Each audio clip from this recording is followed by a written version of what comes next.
All right.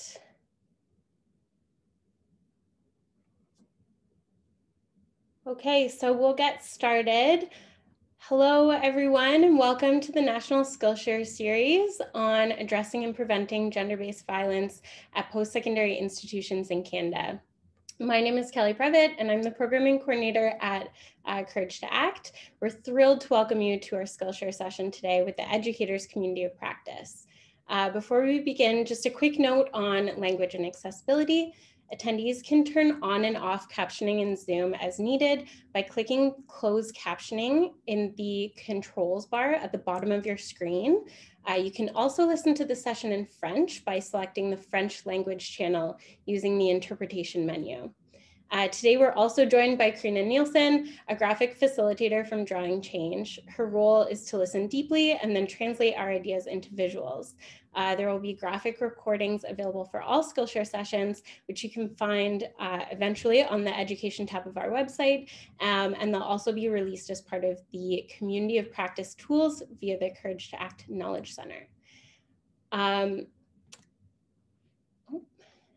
So Courage to Act is a 2-year national initiative to address and prevent gender-based violence on post-secondary campuses in Canada.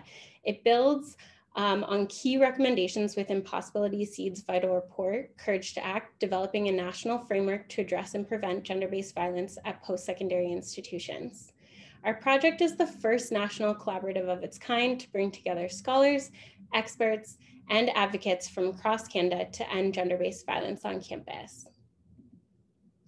A key feature of our project is our National Skillshare Series, where our working groups, communities of practice, and keynote speakers will discuss tools, trends, and strategies that will shape how we address and prevent GBV on campus. Attendees will join a connected network of experts and advocates across Canada who are exploring urgent issues and promising practices. Supported by Caucus, these Skillshare sessions are also a recognized learning opportunity. Attendance at 10 or more live webinars and our National Skillshare Series sessions will count towards an online certificate. Our project is also made possible through generous support and funding from the Department for Women and Gender Equality, or WAGE, Federal Government of Canada.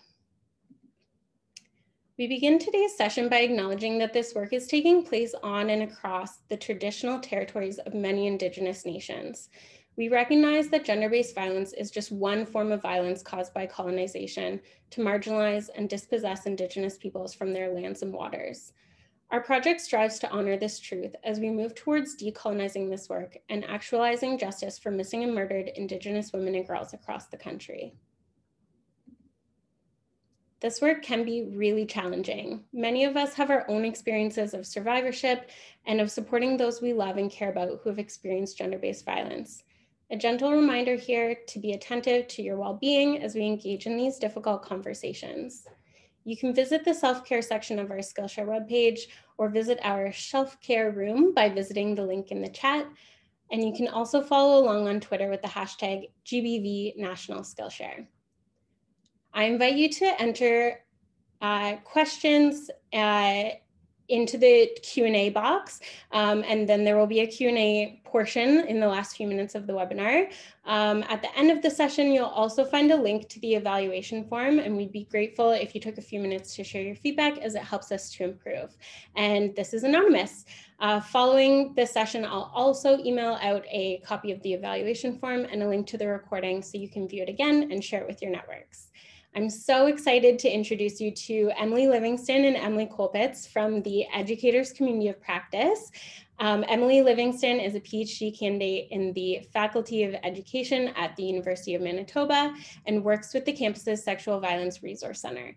Emily Culpitz is a SSHRC postdoctoral fellow at McGill University, where she researches the dynamic relationship between anti-violence activism and rising anti-feminist and alt-right backlash at Canadian universities. She holds a PhD in gender, feminist, and women's studies from York University and is a member of the collective board at Toronto Rape Crisis Center. I'm really pleased now to turn it over to our presenters.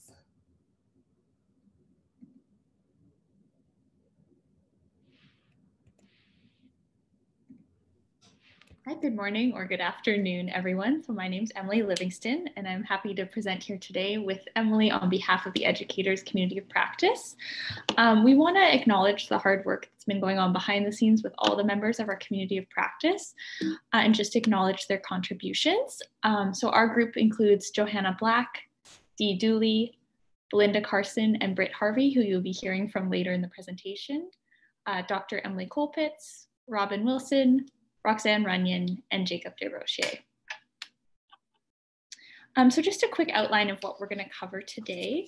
We're going to start off with some background information and context for our project and the tool we've developed. We'll then move into a panel discussion about the needs of graduate students and their experiences with gender-based violence and sexual violence, followed by a more detailed overview of our project, and of course, saving a bit of time at the end for questions. So as a community of practice, we were asked to situate our project in relation to one of the education programming gaps identified in the Courage to Act report, which was released in the fall of 2019. And so the gaps named in the report included the one that you see here on the screen, which is working with grad students to develop programs and initiatives that best meet the needs of and are reflective of their unique roles in post-secondary institutions. And so this was the gap that we chose to address with our tool. Next slide, please, Emily. Thank you. So this gap is not limited to the level of practice. While there's been an increased attention and research on sexual violence in general in the university context in recent years, there's very little data on the specific experiences of Canadian graduate students. And the data that does exist is really difficult to compare. So the Canadian Federation of Students in Ontario surveyed 2,000 graduate students from 20 different institutions about their mental health in general and about the different stressors that they experience or witness as from other members of their institution. And so as you can see on the right-hand side of this slide, 30% of respondents witnessed or experienced unwanted sexual advances, 55% sexism, 49% racism, 71% verbal abuse. And of course, these experiences are not necessarily mutually exclusive and are often intersecting. And the report recommended, among other things, the need for tailored supports that address the specific experiences of graduate students. The University of Manitoba's 2019 Campus Climate Survey found that while graduate students were slightly less likely to report experiencing sexual harassment than undergrad students, they were significantly more likely to report being harassed by a faculty member or a staff member. And so to begin to address this gap, we have developed a peer facilitated workshop that will help graduate students hopefully develop some practical skills around navigating power dynamics in academia and setting boundaries for healthy relationships. So our tool is designed to reflect the lived experiences of diverse graduate student populations, including those who identify as Two-Spirit, LGBTQ+, BIPOC, and others who may be at an elevated risk for sexual violence and gender-based violence based on the intersections of this violence with systems of oppression. And before we go into discussing our tool and how we envision its implementation, we wanted to invite graduate students, as well as university administration who work with graduate students, to share their experiences and the perspectives about these issues. So I'll turn it over now to my fellow CP member, Britt, to introduce our panel. Great, thanks, Emily. So just before I move into the introductions today, we have 4 great people on our panel, one from our educator community of practice who's involved in graduate studies. I'll introduce everyone shortly. So we have some questions today that we're going to ask generally about the graduate student experience with gender-based violence and sexual violence. So many thanks to our panelists for joining us today. We really appreciate you taking the time out of your busy schedules. We know everyone's really busy right now, so thank you so much for joining us. I just want to note that as some of you are current graduate students and also currently working with graduate students, that we in no way expect you to share personal details of your experiences with gender-based violence and sexual violence. Just your general sense of the issues as graduate students and people who support graduate students. We want to recognize as a community of practice the inherent vulnerability in asking you to discuss these issues today. So we just wanted to be explicit in that there is no obligation of anyone on this panel to disclose anything about their personal experiences. If you do wish to use examples, we just ask that you leave out identifying details and names to protect folks' privacy. So thanks again for joining us. I'm just going to introduce the panelists now. So on our panel, we have Alia Khan. She's a PhD 1 student at York University in the Department of Social and Political Thought. She's interested in gendered Islamophobia, space, race, and politics. Alia has a master's degree in planning. She has been professionally involved in various projects in the nonprofit sector related to combating gender-based violence and Islamophobia, both on and off campus. So thanks for joining us today, Alia. Our next panelist is Jessica Wright, she/they. She's a PhD candidate at the University of Toronto, Ontario Institute for Studies in Education in the Department of Social Justice Education. Their doctoral work develops trauma-informed consent education, drawing from the perspectives of youth trauma survivors. As a research lead at Silences Violence at the University of Toronto, her team published a 60-page report on students' experiences and understandings of sexual violence at University of Toronto's 3 campuses. She's also a member of the Courage to Act student organizers community of practice. So thanks for joining us today, Jessica. Harjap Grewal works as the policy advisor and advocate for the Graduate Student Society at Simon Fraser University on the unceded Coast Salish territories. In both workplace and community group environments, Harjap has participated in the creation of accountable spaces that remove barriers to participation and accessing justice by developing practices and policies that challenge social, economic, and political power imbalances that enable oppression. So thanks for joining us today, Harjap. And lastly, but not least, we have Belinda Carson. She's part of our community of practice. She, her, hers. She is the educational specialist, sexual violence prevention at Simon Fraser University. Before joining the Sexual Violence Support and Prevention Office at SFU, Belinda was the project lead for the Sexual Violence Prevention Program at the University of the Fraser Valley. She currently serves as the co-chair for the Caucus Sexual Violence Prevention and Response Community of Practice. So thanks everybody for joining us today. I'm just going to move into the questions. So how it sort of works is we're going to ask the same question of all of our panelists. They've been giving forward ahead of time about the order they're going in. I'm just going to be mindful of the time. We're probably going to wrap up our panel around 12:40. So I'm not going to cut anybody off when they're still speaking, but I may wrap up at that time. So Alia, I'm going to start with you for our first question. From your perspective, how are the dynamics of grad school different, and how might they contribute to vulnerability to violence and/or create or exacerbate barriers to reporting and accessing support? Hi, thanks. I know I only have 2 minutes, but I just want to quickly thank my friend Johanna for putting me on this panel. You probably don't see a lot of women of color and racialized people in graduate programs. There's a huge deficit. And so I'm going to be speaking from the perspective of someone who has mostly experienced my PhD 1 from Zoom University. And I just want folks to be very aware that just because we are off campus does not mean that graduate students are not vulnerable anymore. I think domestic violence, sexual violence, gender-based violence is concentrated in people's homes, right? And the economic precarity of graduate students coupled with the dynamic where your home might put you at more risk. Further, I think that, like, you know, Zoom University kind of opens up your cohort, your colleagues, and your faculty to your homes. So there are very many risk factors that I think that need to be kind of addressed that take into account the new normal.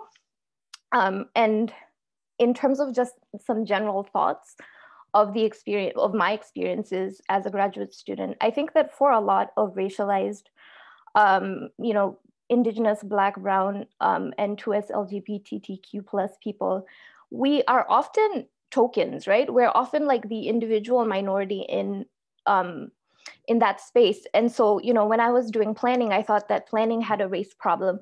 When I was, now that I'm in SPT, initially I was like, hey, like SPT has like a race problem. But I think that graduate school in general has a race problem. And what happens is that the alienation that graduate students feel in general, I think anyone who's been in grad school knows that it's very alienating, is exacerbated, right? Because we have less access to communities, we have less access to peers who can relate to our experiences, and we have less access to sympathetic faculty.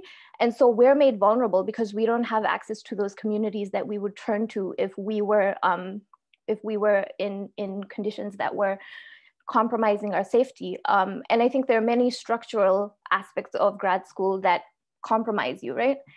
And so I think that the alienation, the point that I just kind of want to like hit hard, I guess, is that the alienation that the average like white male might feel in grad school is compounded for marginalized people. And of course, I don't want to, kind of give like an overarching like response on behalf of marginalized people, but it's just kind of like more a comment on the structures that are at play. So that's my first response. Thanks, Alia. I'll have Jessica come next. Thanks.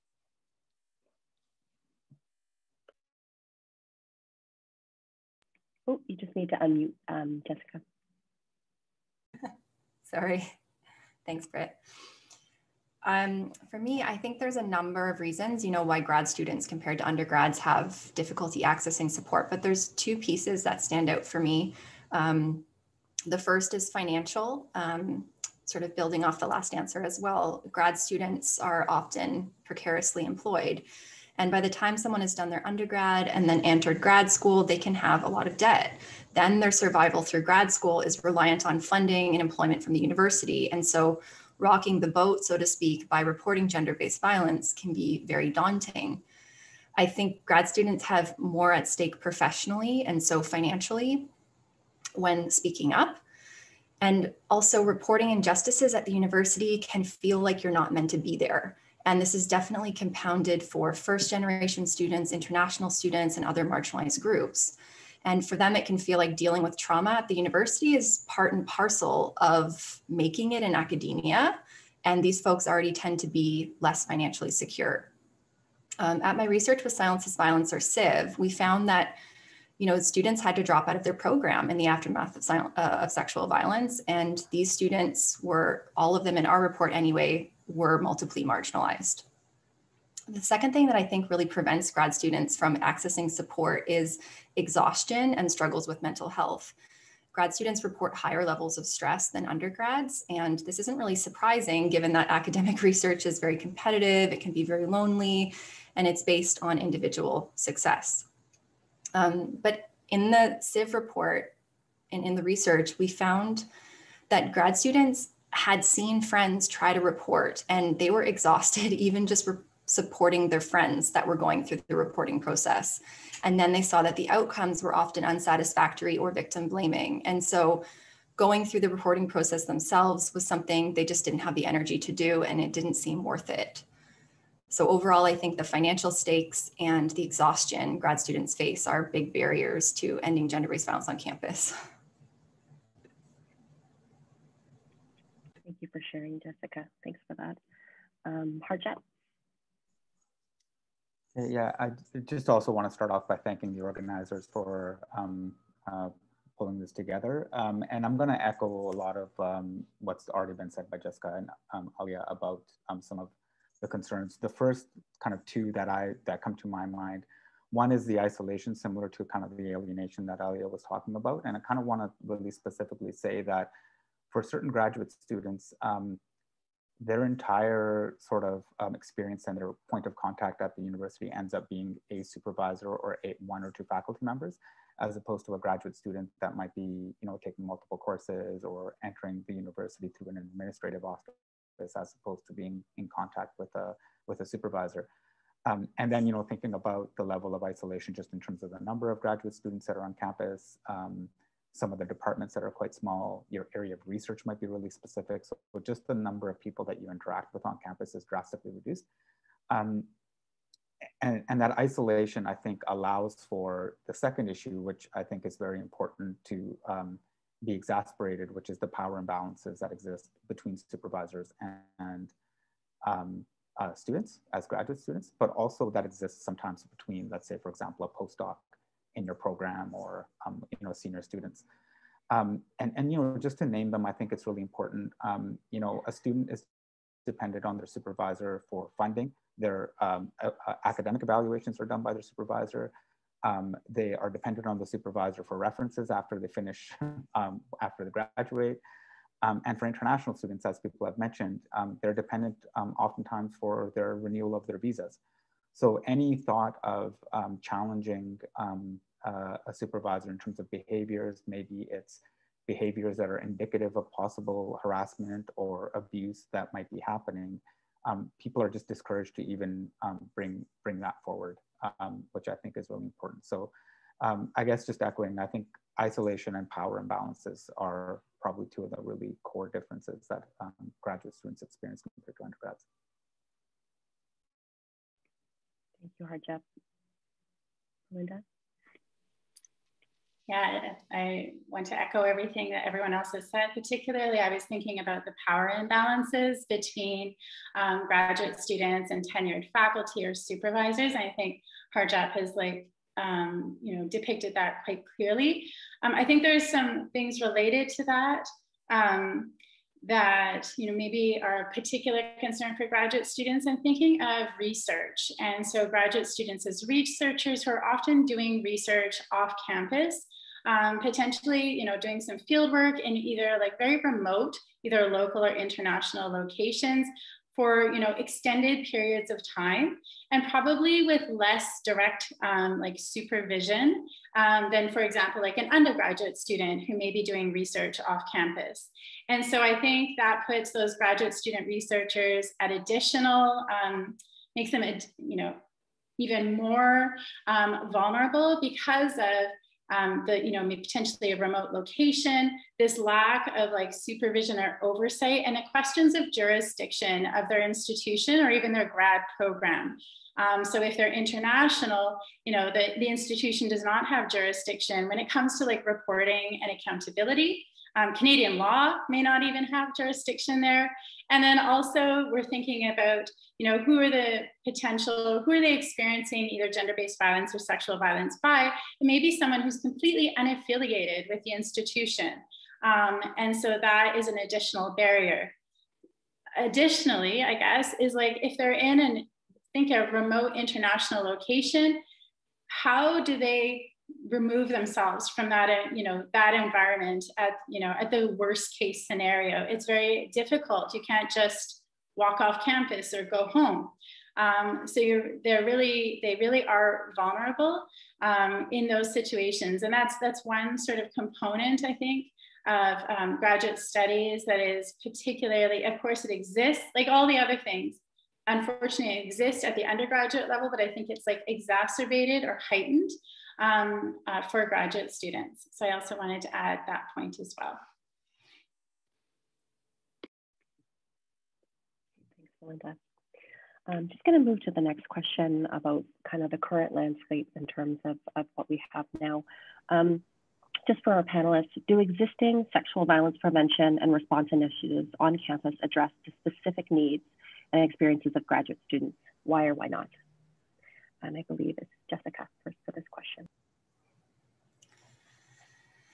Thanks, Britt.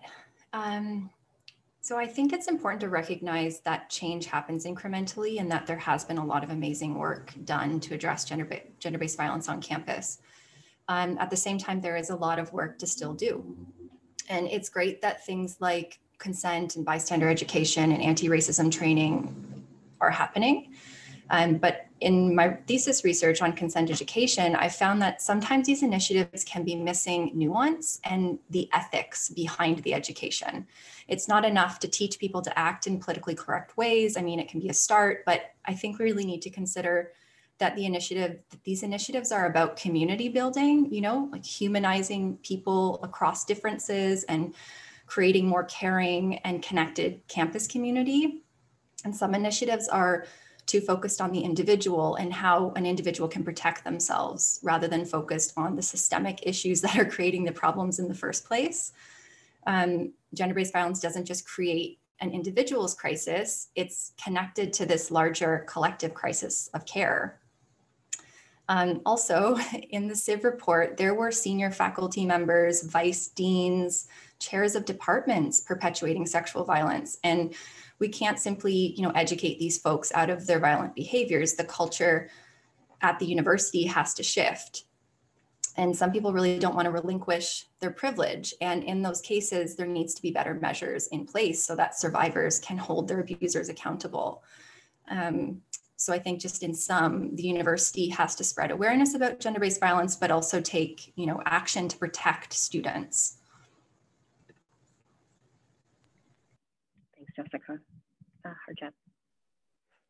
Yeah, I almost want to echo exactly what Jessica said, but to a certain extent, I think it is looking outside of where the good work has already happened. Like, and there's amazing people at some of these institutions that are doing work on sexual violence and prevention policies, and that work notwithstanding, I think what the issue is this kind of issue of accountability that Jessica is raising. And one of the ways that we've been like kind of seeing this manifest in some ways is what I would call sort of the mistrust that gets built among the students to actually access a process through the university. And that mistrust does not have to be related to an incidence of sexual harassment or violence. It could be related to, like say, for example, you see a professor, let's say, belligerently making a racist comment in a classroom, and there's no mechanism available to really hold them accountable. These other policies lacking are gonna create a level of mistrust among students to actually access policies that might be better, but also still might not, really provide real justice to the student, right? And we're in these conversations with the university right now. There's been many incidences that's been happening, probably across North America, around the world at universities. But there's these policy gaps where I think people need to reimagine how people have done sort of the management of a university over the years, in the sense that, of course, like a faculty member's privacy needs to be protected when they're being disciplined or those kinds of things. But that level of privacy should not prevent someone from actually really having an accountable and participatory process with the person that's aggrieved to actually come up with solutions, right? And I'm saying that like obviously across the board with other policies, but I think having that at the university embedded in policy would actually build trust in people participating in a complaint related to sexual harassment and violence. And then the one other thing is, it's just, I don't know what it's like at other institutions, but where we're at, there's also a little bit of a gap in terms of protection against retaliation as well, right? So a lot of policies don't have explicit protection against retaliation. So if you've gone through a different process and realize that, you might not be protected, people in departments talk to each other, you might be, blacklisted, like, might not be able to find another supervisor, all of those kinds of concerns. If there isn't explicit protection given to students in other venues, then they might not trust the process when it comes to filing a complaint for sexual harassment and violence as well. Thank you, Harjat. Belinda, your thoughts? Thanks. Yeah, we've talked about sort of the systemic and policy issues, that exist or don't exist. I'd also like to talk about the prevention and education efforts. So there seems to be, traditionally a lot more focus on undergraduate students and engaging undergraduate students in sexual violence prevention initiatives. And I also even want to say like traditional undergraduate students, somewhere between the ages of 18 and 25, and less work. I think, as Harjat pointed out, there's sort of like, I think there are people doing good work, and I'm seeing it in like isolated pockets at my institution, and whether it's at the graduate program level or the faculty level, where we're getting requests for workshops, for example, for graduate students, like the one that this CP has developed around, professional boundaries and navigating power disparities. But these all still seem like fairly isolated, examples. And what I think is missing is a larger sort of comprehensive strategy that looks at those various levels that I think our panelists have talked about so far, from the interpersonal all the way up to the systemic, that actually takes a hard look at the power structures that compose our post-secondary institutions and how those power structures need to be disrupted in order to eliminate these power disparities that are causing the problem in the first place. I want to give Alia, as a current graduate student, more time on the podium, so I will stop there. Thank you so much. So I'm going to respond to the question in a little bit of a different way, because I'm kind of thinking about the university as like this infrastructure with all these like little mini like spaces where the topic of sexual violence or gender-based violence is addressed. And what I think works is student-led initiatives. So I used to work at the Sexual Assault Survivor Support Line. The issue is obviously that they focus, just to echo what you said, that they focus on undergraduate students, but I think that initiatives like the one that we're discussing now need more funding. Like, I think what doesn't work, we always have to talk about what doesn't work, is having cops on campus, having police on campus, because what punitive or like, you know, what punitive measures do is that, or like just having police in general on campus, what that does is it creates insiders and outsiders, right? It creates criminals of violence and victims. And obviously, like I like to use the word survivor, but I'm just kind of commenting on the approach that police take. And these insiders and outsiders by default have racial undertones, right? The most vulnerable people on campus are Black people, are Indigenous people, and are racialized people, but they're the most likely to be carded. They're the most likely to be taken away by police. And by extension, I think that there are infrastructures on campus that work in tandem or as an extension of police. So I think that like there's no place for securitization on campus, because what that does is it just increases violence. What I also find that works, that has less to do with that really has less to do with the administration and has more to do with community is whisper networks. But for whisper networks to work, we really have to unwork the idea that survivors lie, right? For these communities of survivors, of women, of 2S LGBTQ+ people to work, we have to really start doing work at the ground level that undermines the notion that survivors of sexual violence lie. Yeah, so that's my answer. Thank you, Alia. I'm just going to move to the next question. What measures might be taken to meaningfully address these gaps in campus anti-violence efforts and ensure that they're actually relevant for graduate students, that this is a tool that they're going to use in their studies? Harjap. Yeah, so a few things. I mean, like, I think maybe building on some of the answers from the earlier questions, I think one big thing which I don't know how long it's going to take for universities to shift, but I think people really need to reimagine graduate school and what supervision even looks like. You know, breaking the isolation from a single faculty member, whether you're working with multiple faculty members. There's incentives put in place for, particularly in fields like applied science and some of these like, you know, arenas where IP and like these kinds of concerns are a major issue. There's actually a built-in incentive for professors to not involve other faculty members in their research with another student, because they don't want that information to kind of, you know, be available to others in terms of like protecting the IP and the intellectual property of the research. So there's these incentives that I think really need to be fixed, and that's kind of what I'm imagining, like, what does supervision actually look like going forward? I think it's something for people to really think about and challenge. Breaking the sense of isolation by simple things, like I'll just give you a small example. There was a program where there was a level of abuse happening between faculty members and students, and they simply organized a bowling night with students where they said for the first time they actually figured out who were all the graduate students in their program. So, you know, like, we are fairly lucky, like we have a fairly active like teaching support staff union, and our graduate student society is becoming more active. And so we're trying to build those spaces, but the university really needs to figure out like, how do you actually build like a campus culture where graduate students have access of peers and other networks of support when they need it. a couple of other really small things. Accommodations need to be made very clear to students when they want to come forward with a complaint.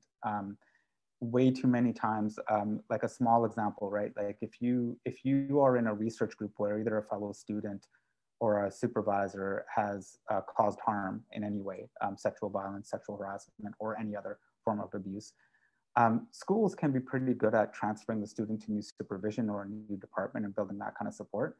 But what's lost in that is that there's all sorts of things that ultimately impact the student, like lost research that they can no longer pursue, extending the time that they have to complete their degree, the expenses, like we've talked about the precarity in terms of economics that graduate students face, and paying an extra 2 semesters of tuition might not be an option for them, right? So those kinds of, I think, barriers, like if people are coming forward with complaints or filing a complaint, I think that kind of support needs to be made very visible and clear to students from the get-go. And again, I'd just say that that applies to all policies, but particularly in this case. Thanks so much, Rajab. Belinda? Yeah, I'd say that any sort of measures that are developed need to be developed in partnership with graduate students so that yeah, it's like co-created by them, but at the same time, graduate students should not be expected to engage in that labor, you know, as volunteer work.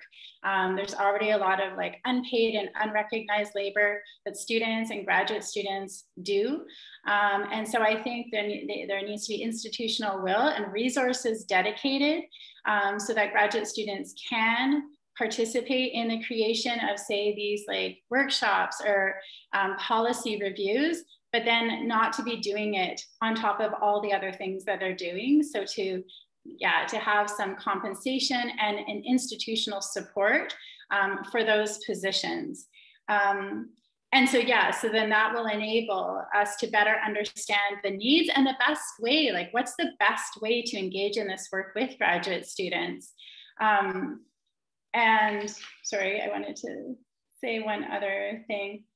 And then related to that, and I mean, Emily Culpitz mentioned this in the intro this morning, that there is a lack of data around graduate students' experiences of gender-based violence. And I think we need more granular data to understand what are the experiences, what are the issues, and then to develop measures and in whatever needs to be done strategically based on what we actually know.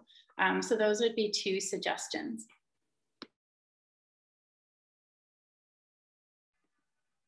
Thanks, Belinda. Yeah, okay, so in terms of the measures that I propose, I think the obvious one following up from my last comments is that cops need to get off of campus. I think the other things is just that like initiatives like the initiative that you folks are kind of working with now need more funding. And I think initiatives that target grad students in general need more funding. And I think that, you know, when I kind of think about measures that work, I think like everyone has a role to play, right? For some of us, it's in our tutorials. You know, if you're on an admissions board, you kind of have to admit more people of color. You have to loudly acknowledge the contributions of marginalized people. And for a shift in culture to take place, these initiatives need to be coordinated, right? And I think that I'm hearing a lot of folks kind of echo these points anyway. So, you know, like we all need to kind of just take time to make relationships, to build relationships with the people who are doing this work on campus and have really difficult, really jarring conversations so that we can move past a campus space that's so deeply characterized by gender-based violence and that is so deeply characterized by practices of racial othering. So those are my measures that I would propose. Thank you, Alia. I'm just thinking we'll end with Jessica here. We probably don't have time for the last question. So Jessica, we'll just have your response. Thank you. So I think one of the things that universities can do better to address gender-based violence for grad students is to be honest about what its capacities are. And this means maybe not promising holistic care or wraparound support if it's not possible. Survivors who come forward can be promised lots of things that aren't realized, and then feeling betrayed by your institution can be another trauma in and of itself. And survivors are sometimes told that there's campus services, like for instance, mental health counselors that will support them through the process of reporting in the aftermath of their assault. But mental health centers can take weeks or months to book an appointment. Then the counselor might not be sensitive to issues of gender-based violence or anti-oppression principles. And students are, I think, often are too often told that they're doing the right thing by reporting and encouraged to go forward with the process when, you know, it's not likely, given what we know about outcomes of reporting, that they're going to get the result, or that it's the process is going to result in their abuser facing the kinds of consequences that they'd hoped for. In the Civ research, there really were far too many students who didn't feel they'd be believed if they came forward, because they'd heard about how traumatic and time-consuming the reporting processes were. And especially for grad students, the risks coming forward they tend to outweigh the benefits. And people come to grad school to get these professional skills, and yet it's school where their career, or it's their training and their education where their career is being jeopardized through experiencing gender-based violence. So I don't think students should be punished for speaking truth to power. I think there needs to be better and more meaningful complaints processes that really take into consideration the unique stakes for grad students, and, you know, processes that can protect their well-being, including their career path. Because right now, I think it's difficult to ask grad students to come forward and identify an abuser in a university community when there's so much at risk, and the outcomes tend to favor those with the most power. One practical thing might be partnering with community organizations and actually paying those organizations as a third party to help survivors with the process, and that might remove some of the direct fallout at the university.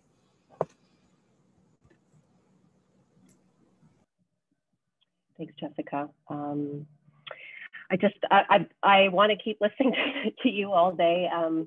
We have to move on to the rest of the presentation. Thanks. I think that was just such a powerful point to end on, Jessica. Thanks so much for that.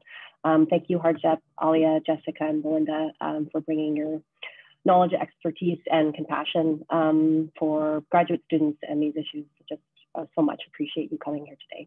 So thank you. I'll put it back to Emily and Emily. Perfect. Thank you, Britt. And thank you again to our panelists for spending some time with us today and sharing your experiences and views on this issue. It's so important to get the perspective from people that are dealing with this firsthand. So we next want to move into just an overview of the tool and the workshop that we've developed.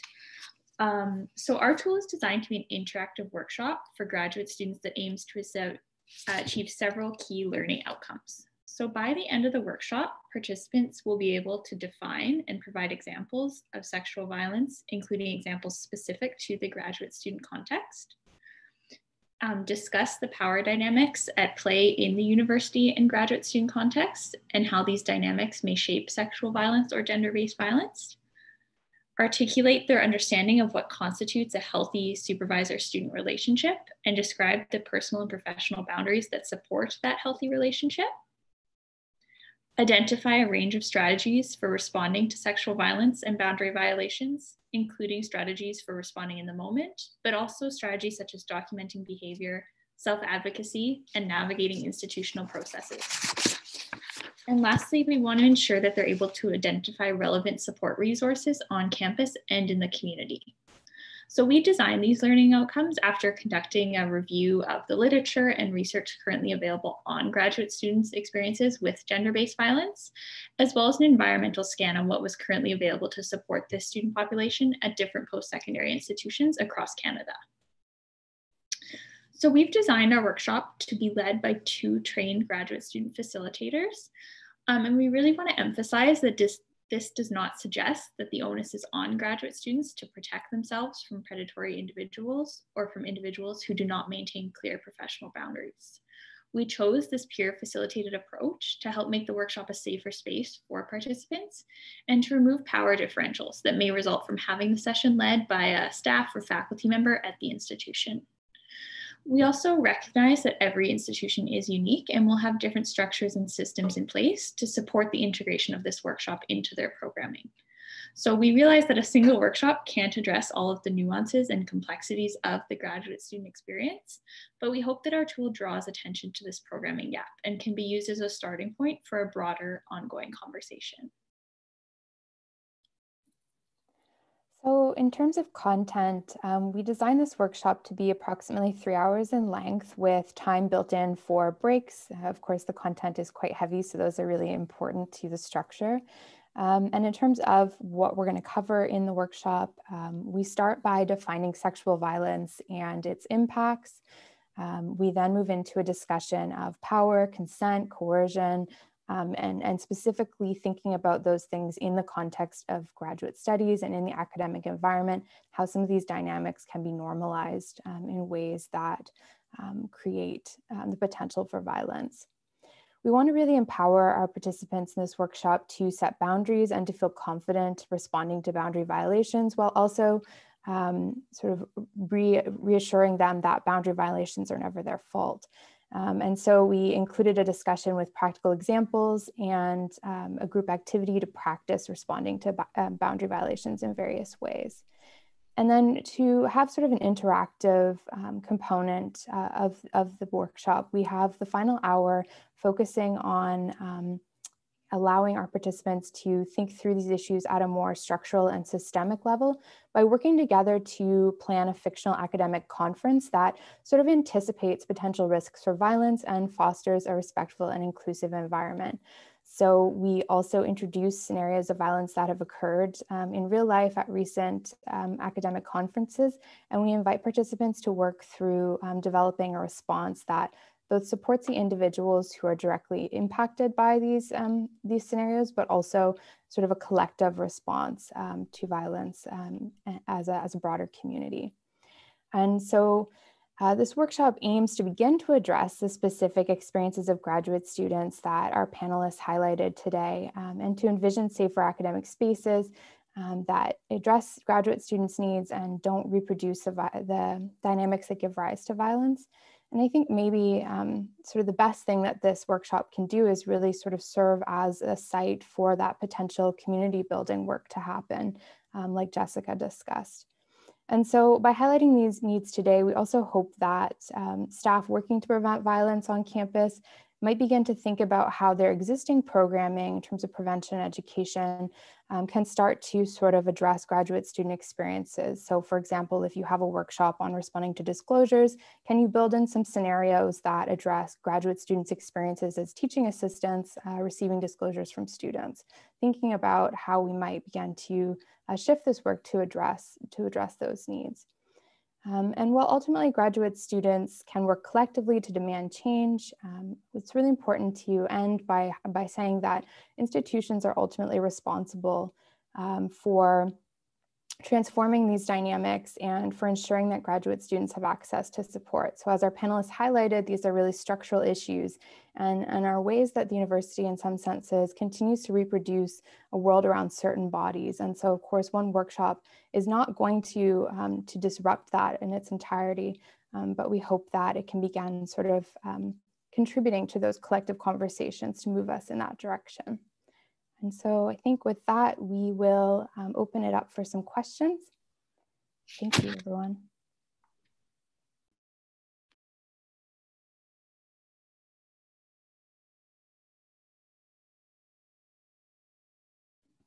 If folks have questions, sorry, we should probably tell you how to ask them. You can put them in the Q&A box and then we can try to address them in the time that remains.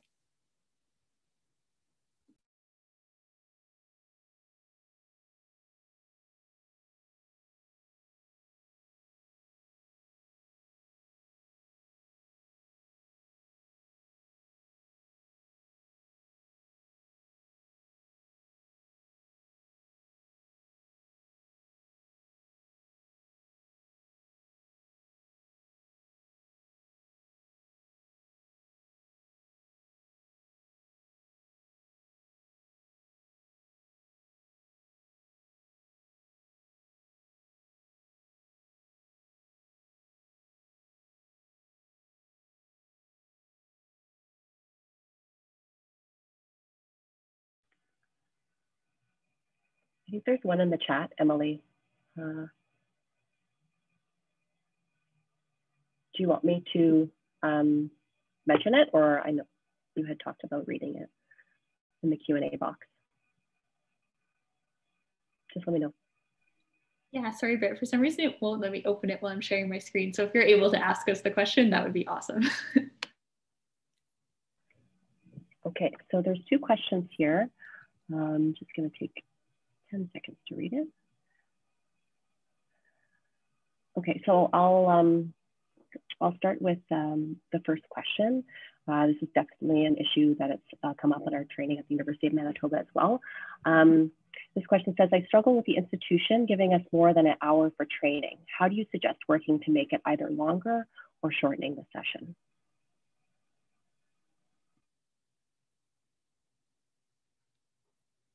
Yeah, I don't know if I'm in charge for answering all the questions. Okay, great. we can collectively as a group answer them. That is something that we definitely talked about when we were developing this workshop as a community of practice, and recognizing that this is going to look different at each institution. So, potentially where this is even facilitated, whether it's built into maybe TA training and those are compensated hours, that could be a possibility that would be, really great.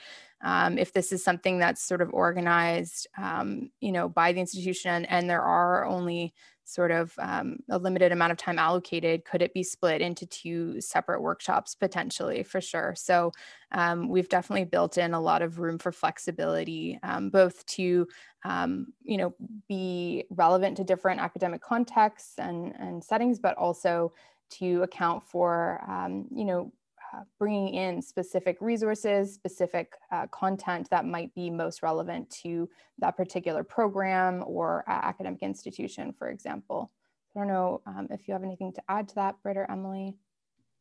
Yeah, I was just going to say, we were very conscious of the time again as we were designing the workshop, but we thought it was important, if we're going to introduce a topic like boundary violations, that we really spend the time to make sure that participants have the opportunity to practice and really dive into that experience. So we're not just rushing through these topics or checking a box to say we're covering it, that we're being conscious of how we're using the time. So we really want to make sure if something's included, that it's getting the attention it deserved.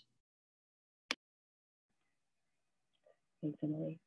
I'm just going to move to the next question. Maybe it's helpful if I just direct it to one of our community of practice. I'll have you take up first pass at this, Belinda, and then we can all add on. So another question is, any advice for advocating for more accountability in regards to gender-based violence to an institution that is resistant to change and investing funding? So how you kind of helpfully encourage that? Yeah, that's a good question. I would say, and this is so almost cliche, but I would say, first of all, begin by identifying the champions, the people who are not resistant to change, who recognize that there are problems, and the people who are in power, who have some power that they can leverage. Because quite often this work, it falls to like folks who are, whether it's graduate students or potentially junior faculty who recognize these issues, but they are similarly don't have the power to exert the kind of pressure that is required to force an institution to change. So I think developing that network and trying to like work to identify who those champions with power are, and then working with them to come up with a strategy for exerting pressure on the institution would be sort of, I would suggest, like a good starting point. But I mean, and I think like the question included a piece about resources too, like they're resistant to change and not willing to allocate resources toward this work, which I think is exacerbated now given the financial precarity of a lot of post-secondary institutions. I wonder if anyone else, well, there's a lot of questions coming in now, so I will stop. I think that's a great approach, Belinda. I was also thinking, like, I know when we have been advocating for stuff on our campus, sometimes it's helpful to get a couple faculties, like again, identifying champions involved and then saying, well, so-and-so is doing this. What are you doing? And it's kind of that, there can be that internal pressure to kind of like say, hey, well, they're doing this over here. What are you doing? And it can kind of make people start to think about, okay, someone else is doing something about this. Maybe I should think about getting involved and allocating some resources for this. So that can be helpful as well. But there are lots of questions, so I just want to ask the organizers, do we have time to ask another or try to answer another question, or do you want us to wrap up? I think it would be great to wrap up. I will have the rest of the questions. I will have the rest of the questions recorded so that perhaps there's another platform or way that we can make sure that people get the answers to these questions. I'll maybe connect with you folks afterwards, but I just want to say thank you, everybody. I really love the engagement that people have had with both the panel and with this Q&A question. I know there's like tons of questions remaining. I did want to pass it over to our graphic recorder, Karina, who can share a little bit of the illustration from today's session. I'll give her a couple of moments to do that.